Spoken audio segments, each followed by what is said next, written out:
Yeah, and we can talk about the specifics of the story. So after the hunter drains that swamp, sort of, with the two other hunters, and they take out the Iron John, who has who is still unnamed at this point.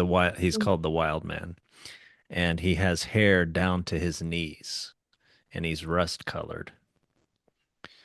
And they take him and put him in the cage in the courtyard. And yeah, the only for 3 days, when the boy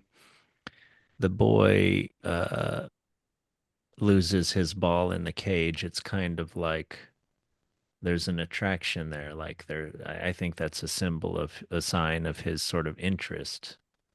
But he's also scared. He's not going to just go up and try to necessarily approach the wild man directly.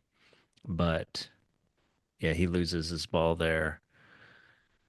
And on the third day, when the king is away, that's when, he's more vulnerable, and he is sort of told to he's not tricked, is he? He's just told to like look under his mother's pillow for the key to if he wants his ball back. But that's when he's given a little bit of knowledge about where the key is. What do you think is the significance of the mother having the key? Mm.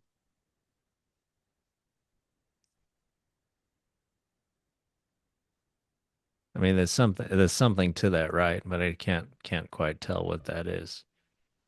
I don't know, like maybe the mom's a gatekeeper in some kind of ways. Uh, Yeah. um, it's In kind of in a like, way, it's like your mom is not willing to let a boy completely grow up. yeah, Like he has to like kind of do something against her sort of will.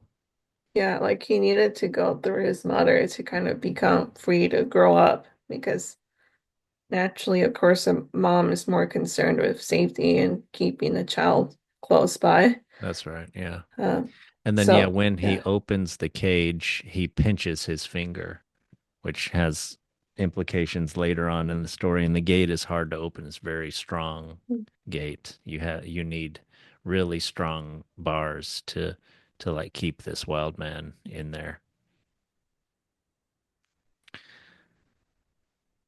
I mean, I guess before the wild man was trapped under the well, right? Wasn't that like a prison, part of his enchantment? And then the first hunter is able to partially free him, but not, but only, 10-20% or something, not completely. He's still trapped in his bad form, although he's not yet at the bottom of a well, like sucking everything in with him.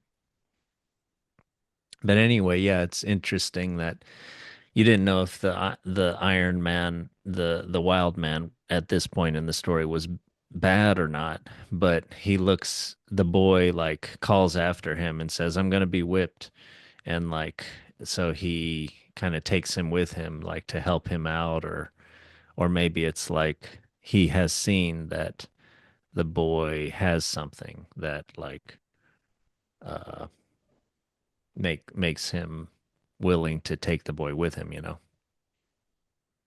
But then, yeah, he immediately has a task for the boy.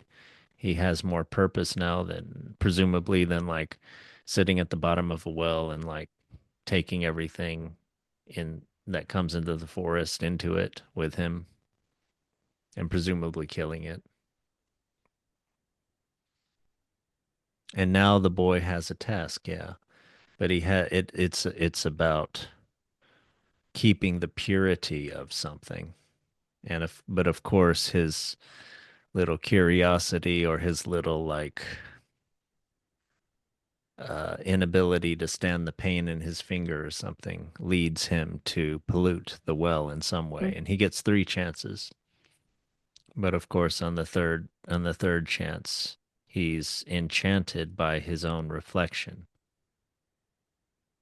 But he pollutes the well, but then it like makes his hair bright golden colored. So you mentioned the growing up rituals. I mean, it's kind of like that where I believe the wound is something, yes, it literally changes you, right? Because you now have a wound on your body, but it's this idea that it is a strength for you too now. You have been touched by death or you have been touched by something much deeper than what you have encountered so far, which is very far away from, mother's bedroom, from like the safety and peace of the palace.